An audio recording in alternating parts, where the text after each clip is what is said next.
মানুষরা প্রশ্ন করে যখন কবর আলোচনা শুরু করা হয় তখন হুজুর আপনি দেখিয়েছেন কোন দেখি কবর যেরকম আযাব হবে এটাকে আপনি দেখিয়েছেন? কত সাংঘাতিক কথা। হ্যাঁ, আর কি উত্তর দেবেন? অথচ ইমানের পয়লা কথা হলো, ইমানের প্রথম কথা হলো আল্লাযীনা ইউমিনুনা বিল গায়ব। মুমিন তো ওই ব্যক্তি যে ব্যক্তি অদৃশ্যের প্রতি ইমান আনে। সুবহানাল্লাহ। অদৃশ্যকে বিশ্বাস করে, অদৃশ্যকে বিশ্বাস করে।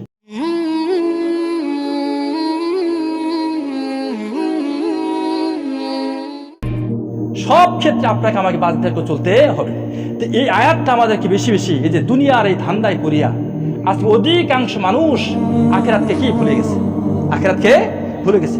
তার নিজের পায়ে নিজেই কোড়াল মারছে, অত সে বুঝতেছে না যে আমি আমার কতটুকু সর্বনাশ করছি।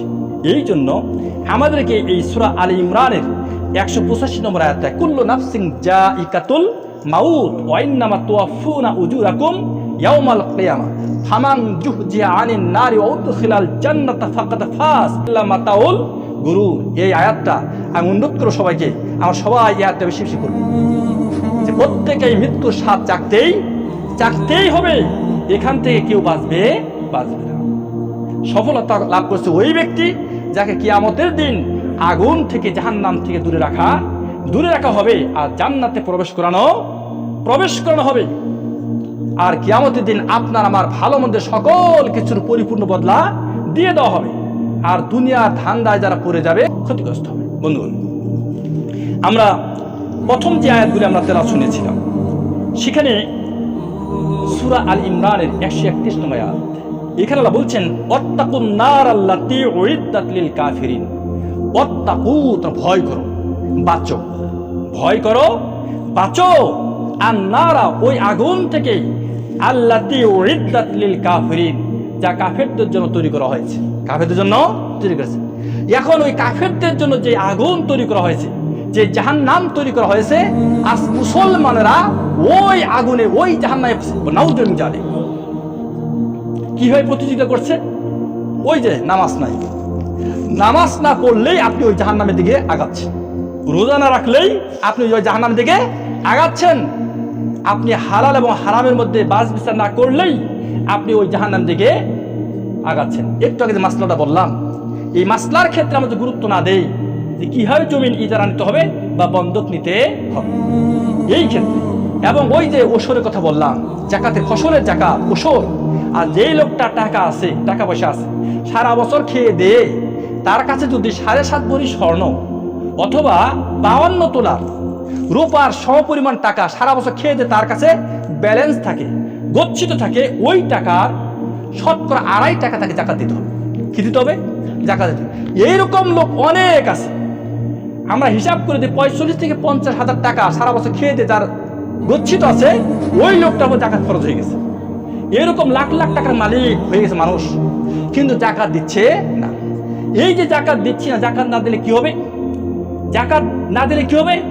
ওই টাকা আপনাকে কিয়ামতের দিন সাপ হয়ে আপনাকে পেঁচিয়ে ধরবে, চোয়ালে কামড়াবে আর বলবে আমরা তোমাদের সেই টাকা যেগুলি জাকাত দাও নাই,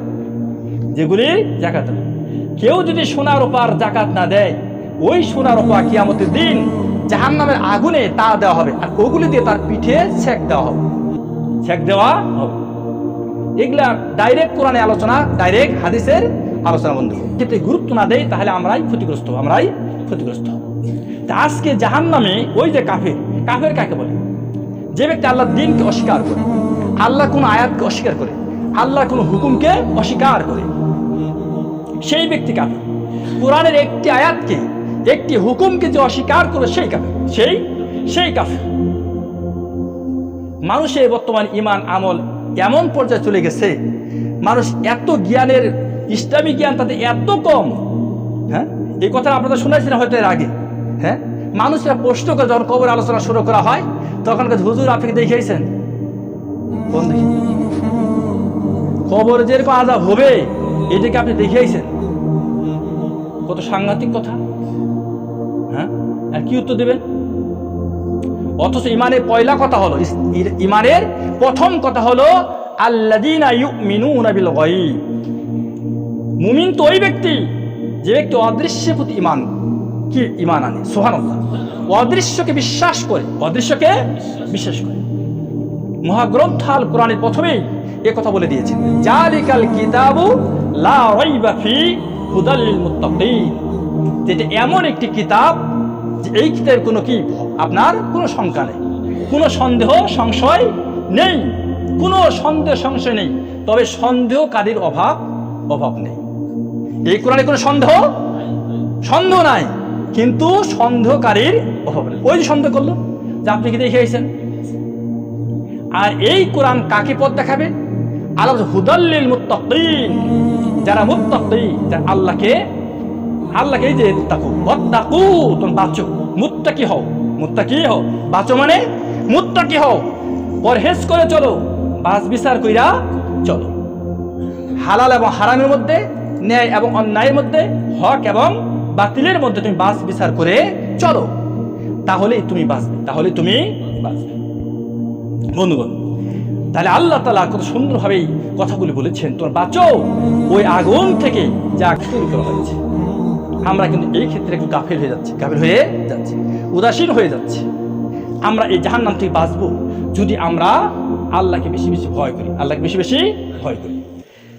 132 নম্বর আয়াতে সূরা আলে ইমরানের এখানে আল্লাহ বলছেন, ওয়াতিউল্লাহ ওয়ার রাসূল লাআল্লাকুম তুরহামুন। ওয়াতিউল্লাহ, তো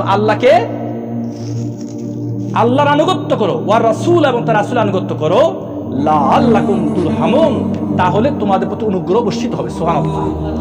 তোমরা আল্লাহ এবং তার রাসূলের আনুগত্য করো, তাহলে তোমাদের প্রতি আল্লাহর করুণা বর্ষিত হবে।